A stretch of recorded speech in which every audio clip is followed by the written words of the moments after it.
sorry, Panyal. Oh, are you recording? Yeah. So here's an American. Oh, Mijn Bjorn Gamri. Indik Pimp.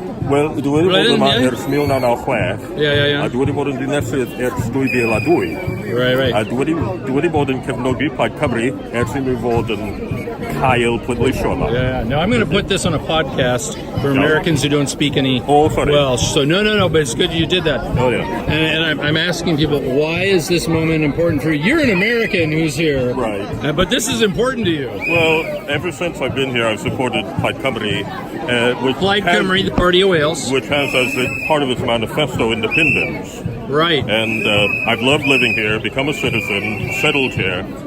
And I think Wales can only really have self-determination and a future in control of that they control with independence. Right. I think there's no other way to do it, especially with Brexit looming.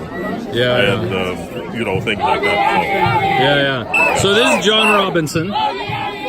He's a missionary to the Celtic lands, and he sets up missions tours. Done fantastic work.